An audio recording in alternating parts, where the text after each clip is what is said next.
ਸਤਿ ਸ੍ਰੀ ਅਕਾਲ। Unique motivation 'ਚ ਤੁਹਾਡਾ ਸਵਾਗਤ ਹੈ। ਜਦੋਂ ਕਿਸੇ ਨੂੰ ਸਜ਼ਾ ਦੇ ਕੇ ਤੁਸੀਂ ਸੋਚੋ ਜਾਂ ਤੁਹਾਨੂੰ ਲੱਗੇ ਕਿ ਮੈਨੂੰ ਬੜਾ ਸਕੂਨ ਆ ਰਿਹਾ ਹੈ, ਤਾਂ ਸਮਝ ਲਓ ਰੱਬ ਨਾਲੋਂ ਤਾਰ ਟੁੱਟਦੀ ਜਾ ਰਹੀ ਹੈ ਤੇ ਅਸੀਂ ਆਪਣੇ ਆਪ ਨੂੰ ਰੱਬ ਬਣਾਉਂਦੇ ਜਾ ਰਹੇ ਹਾਂ। ਅਸੀਂ ਹੁਣ ਅੱਤ ਕਰੀ ਜਾ ਰਹੇ ਹਾਂ ਤੇ ਅੱਤ ਤੇ ਅੰਤ ਦਾ ਮੁੱਢ ਤੋਂ ਵੈਰ। ਨੋਰਮਲ ਕੀ ਹੁੰਦਾ ਹੈ ਕਿ ਕਦੇ ਵੀ ਆਪਸ ਵਿੱਚ ਲੜਾਈਆਂ ਝਗੜੇ ਰਿਸ਼ਤੇਦਾਰੀਆਂ ਦੇ ਵਿੱਚ ਰਿਲੇਸ਼ਨਸ਼ਿਪਸ ਦੇ ਵਿੱਚ ਹੋ ਜਾਂਦੇ ਆ, ਪਰ ਜਦੋਂ ਅਸੀਂ ਇਹ ਸੋਚਣ ਲੱਗ ਜਾਂਦੇ ਆ ਕਿ ਸਾਡੇ ਕੋਲ ਕਿਸੇ ਦੀ ਵੀਕਨੈਸ ਆ ਜਾਂਦੀ ਹੈ, ਸਾਡੇ ਹੱਥ ਵਿੱਚ ਕਿਸੇ ਦਾ ਇੱਕ ਵੀਕ ਪੁਆਇੰਟ ਆ ਜਾਂਦਾ ਆ, ਜਾਂ ਕੋਈ ਇਹੋ ਜਿਹੀ ਚੀਜ਼ ਜਿਹੜਾ ਉਹ ਨਹੀਂ ਕਰ ਸਕਦਾ ਉਹ ਆ ਜਾਂਦਾ, ਤਾਂ ਅਸੀਂ ਉਹ ਕਰਕੇ ਅਸੀਂ ਉਹ ਵੀਕ ਪੁਆਇੰਟ ਉਹਦੇ ਸ਼ੋਅ ਕਰਕੇ ਅਸੀਂ ਕੀ ਸਮਝਦੇ ਆ ਕਿ ਹੁਣ ਅਸੀਂ ਇਹਨੂੰ ਦੁੱਖ ਦੇਵਾਂਗੇ, ਹੁਣ ਇਹ ਲਾਈਨ ਤੇ ਆਏਗਾ। ਏਦਾਂ ਨਹੀਂ ਹੁੰਦਾ। ਰਿਸ਼ਤੇ ਹੋਣ ਜਾਂ ਫਿਰ ਚੀਜ਼ਾਂ ਹੋਣ, ਉਹਨਾਂ ਨੂੰ ਉਹਨਾਂ ਦੇ ਤਰੀਕੇ ਦੇ ਨਾਲ ਉਹਨਾਂ ਦੇ ਉੱਪਰ ਛੱਡ ਦਿਓ, ਕਿਉਂਕਿ ਹਰ ਇਨਸਾਨ ਆਪਣੇ ਕਰਮ ਆਪ ਲਿਖਾ ਕੇ ਆਇਆ ਹੈ।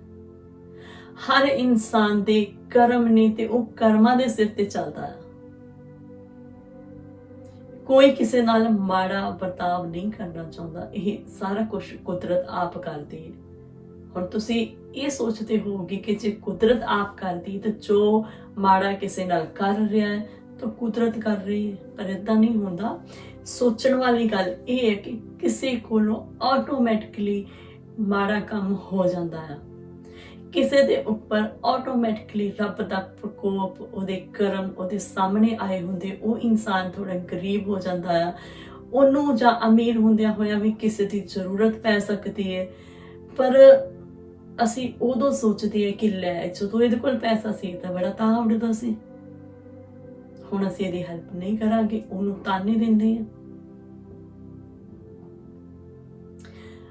ਇੰਡੀਆ ਦੇ ਵਿੱਚ ਬਹੁਤ ਸਾਰੇ ਇਹੋ ਜਿਹੀਆਂ ਸਟੇਟਸ ਹੈਗੀਆਂ ਜਿਨ੍ਹਾਂ ਦੇ ਵਿੱਚ ਬਹੁਤ ਸ਼ਾਂਤੀ ਹੈ, ਜਿਹਦੇ ਵਿੱਚ ਕੁਝ ਪਤਾ ਨਹੀਂ ਹੈਗਾ ਇਹੋ ਜਿਹੀਆਂ ਗੱਲਾਂ ਦਾ। ਪੰਜਾਬ ਦੇ ਵਿੱਚ ਇਹੋ ਜਿਹੀ ਅਸ਼ਾਂਤੀ ਹੈ ਕਿ ਅੱਜ ਕੱਲ੍ਹ ਤੁਸੀਂ ਦੇਖਿਆ ਵੀ ਹੋਏਗਾ, ਕੋਈ ਕਿਸੇ ਦਾ ਕਤਲ ਕਰ ਦਿੰਦਾ ਹੈ, ਕੋਈ ਕਿਸੇ ਨੂੰ ਮਾਰ ਦਿੰਦਾ ਹੈ, ਬੱਚੇ ਮਾਵਾਂ ਨੂੰ ਮਾਰ ਦਿੰਦੇ ਹੈ, ਮਾਂ ਬੱਚਿਆਂ ਨੂੰ ਮਾਰ ਦਿੰਦੀ ਹੈ, ਹਸਬੈਂਡ ਵਾਈਫ ਨੂੰ ਮਾਰ ਦਿੰਦਾ, ਮਤਲਬ ਕਿ ਕਤਲੇਆਮ। ਉਸ ਕਤਲੇਆਮ ਦੀ ਮੈਂ ਗੱਲ ਕਰਦੀ ਹਾਂ। ਕੋਈ ਆਪਣੀ ਵਾਈਫ ਨੂੰ ਬੁਰਾ ਦੇਖ ਲੈਂਦਾ ਤਾਂ ਉਹਨੂੰ ਮਾਰ ਦਿੰਦਾ, ਕੋਈ ਹਸਬੈਂਡ ਨੂੰ ਬੁਰਾ ਦੇਖਦਾ ਉਹਨੂੰ ਮਾਰ ਲੈਂਦਾ, ਕੋਈ ਆਪਣੇ ਬੱਚੇ ਨੂੰ ਮਾਰ ਬੈਠਦਾ, ਕੋਈ ਆਪਣੇ ਮਾਂ-ਪਿਓ ਨੂੰ ਮਾਰ ਦਿੰਦਾ, ਕੋਈ ਨਸ਼ੇ ਦੇ ਕਰਕੇ ਮਾਰ ਦਿੰਦਾ। ਬਸ ਇਹ ਜਿਹੜੀਆਂ ਲਾਗਤਬਾਜ਼ੀਆਂ ਨਾ, ਇਹ ਲਾਗਤਬਾਜ਼ੀਆਂ ਸਾਨੂੰ ਸਾਡੇ ਅੰਤ ਦੇ ਕਰੀਬ ਲੈ ਕੇ ਆਉਂਦੀਆਂ। ਇਹੀ ਸਾਡੇ ਕਰਮ ਆ, ਇਹੀ ਅਸੀਂ ਕਰਦੇ ਪਏ ਆ। ਜਦੋਂ ਅਸੀਂ ਕਿਸੇ ਨੂੰ ਮਾਰਨ ਲੱਗਦੇ ਆ ਜਾਂ ਦੁੱਖ ਦੇਣ ਲੱਗਦੇ ਆ, ਤਾਂ ਅਸੀਂ ਇਹ ਕਿਉਂ ਨਹੀਂ ਸੋਚਦੇ ਕਿ ਹੁਣ ਅਸੀਂ ਰੱਬ ਦੇ ਸਿਰ ਤੇ ਛੱਡਦੇ ਆ, ਇਹ ਰੱਬ ਸਾਡੇ ਕੋਲੋਂ ਕਿਉਂ ਕਰਵਾ ਰਿਹਾ ਹੈ। ਤੁਸੀਂ ਚਾਹੋ ਕਿ ਅਸੀਂ ਨਹੀਂ ਕਰਨਾ, ਹੋ ਸਕਦਾ ਅਗਲੇ ਦਾ ਕਰਮ ਵੀ ਹੋਵੇ ਤਾਂ ਕੱਟਿਆ ਜਾਵੇ। ਅਸੀਂ ਰੱਬ ਬਣਦੇ ਆ ਇਹ ਕਹਿ ਕੇ ਕਿ ਰੱਬ ਆਪ ਕਰਾਉਂਦਾ ਹੈ। ਜੇ ਰੱਬ ਆਪ ਕਰਾਉਂਦਾ ਹੈ ਤਾਂ ਰੱਬ ਗਲਤ ਕੰਮ ਨਹੀਂ ਕਰਾਉਂਦਾ।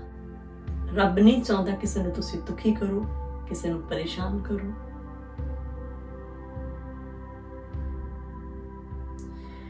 ਅਸੀਂ ਦੂਸਰਿਆਂ ਦੇ ਕੋਲੋਂ ਐਕਸਪੈਕਟੇਸ਼ਨਾਂ ਬਹੁਤ ਰੱਖਦੇ ਆ, ਤਾਂ ਖੁਦ ਦੀ ਵਾਰੀ ਆਉਂਦੀ ਤਾਂ ਅਸੀਂ ਉਹਦੇ ਨੁਕਸ ਕੱਢਣ ਲੱਗ ਜਾਂਦੇ ਆ। ਇਹੀ ਦੁਨੀਆਦਾਰੀ ਹੈ ਤੇ ਇਹ ਇੱਕ ਦਿਲ ਦਾ ਵਲਵਲਾ ਹੈ। ਇਹ ਹਰ ਘਰ ਦੇ ਵਿੱਚ, ਹਰ ਪੰਜਾਬੀ ਜੋ ਬਾਹਰ ਬੈਠਾ ਉਹਦੇ ਵਿੱਚ ਵੀ ਹੈ, ਕਿ ਬਾਹਰ ਵੀ ਇਹੀ ਕੁਝ ਹੋ ਰਿਹਾ।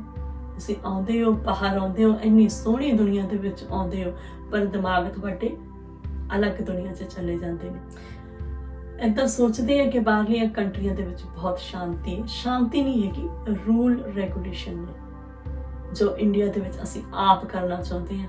ਜੋ ਸਾਨੂੰ ਲੱਗਦਾ ਹੈ ਕਿ ਇਸ ਇਨਸਾਨ ਨੇ ਗਲਤੀ ਕੀਤੀ ਤੇ ਇਹਨੂੰ ਹੁਣ ਮਾਰ ਦਈਏ, ਇਸ ਇਨਸਾਨ ਦਾ ਤਲਾਕ ਹੋਇਆ ਤਾਂ ਹੁਣ ਇਹ ਜੀ ਨਹੀਂ ਸਕਦਾ, ਇਹ ਇਨਸਾਨ ਨੇ ਨਸ਼ਾ ਸ਼ੁਰੂ ਕਰ ਲਿਆ ਤਾਂ ਹੁਣ ਇਹਨੂੰ ਤਾਨੇ ਦਈਏ। ਭਾਈ ਕੱਟੋ ਇੱਕ ਦੂਸਰੇ ਨੂੰ, ਹੈਲਪ ਦੇ ਨਾਲ ਕੱਟੋ। ਅਸੀਂ ਇੰਡੀਆ ਦੇ ਮਾਈਂਡ ਨਾਲ ਕੀ ਸੋਚਦੇ ਹਾਂ ਕਿ ਇਹਨੇ ਗਲਤੀ ਕੀਤੀ ਤੇ ਸਜ਼ਾ ਹੁਣ ਮੈਂ ਦੇਵਾਂਗਾ। ਬੇਸ਼ੱਕ ਤੁਸੀਂ ਫਿਲਮੀ ਸਟਾਈਲ 'ਚ ਕਹਿ ਕੇ ਨਹੀਂ ਦੇ ਦਿੰਦੇ ਸਜ਼ਾ, ਪਰ ਤੁਸੀਂ ਸਜ਼ਾ ਦਿੰਦੇ ਹੋ।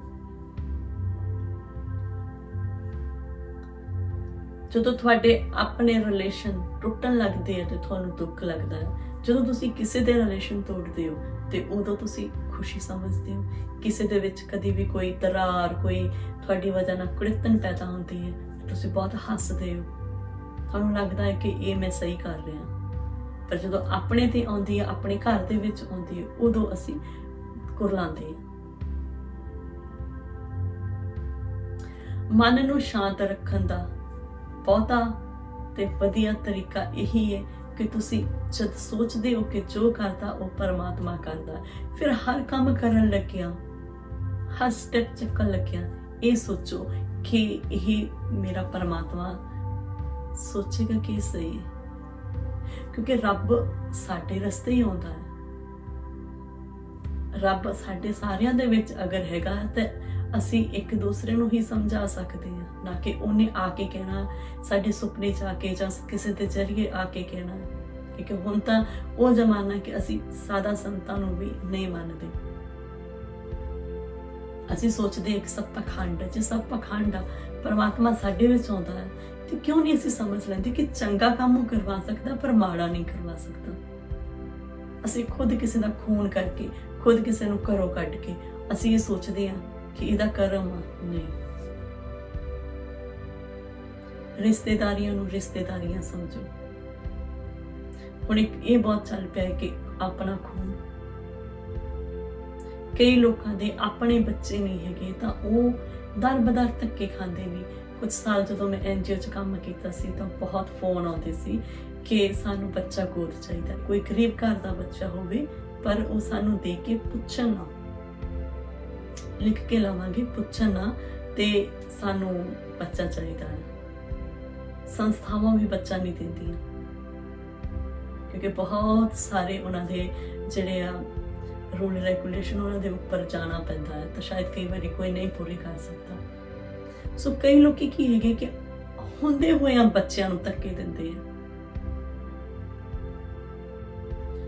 ਕਈ ਚੀਜ਼ਾਂ ਨੂੰ ਕਲੰਕ, ਕਈ ਰਿਸ਼ਤਿਆਂ ਨੂੰ ਕਲੰਕ ਅਸੀਂ ਆਪ ਹੀ ਲਗਾਉਣ ਵਾਲੇ ਹਾਂ।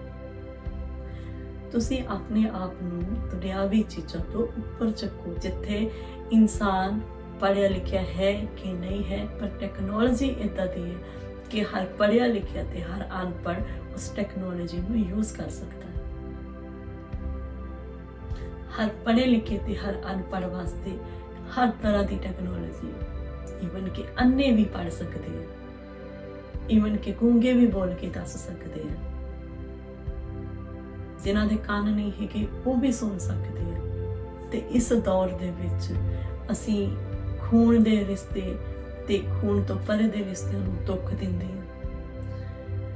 ਸਭ ਕੁਝ ਕਰਕੇ ਕਹਿ ਦੇਣਾ ਕਿ ਉਸ ਪਰਮਾਤਮਾ ਨੇ ਕੀਤਾ, ਇਹ ਗਲਤ ਆ। ਹਰ ਕੰਮ ਕਰਨ ਦੇ ਪਿੱਛੇ ਸਾਡਾ ਆਪਣਾ ਕੋਈ ਮਕਸਦ ਹੁੰਦਾ, ਉਹ ਮਕਸਦ ਨੂੰ ਜਾਣੋ।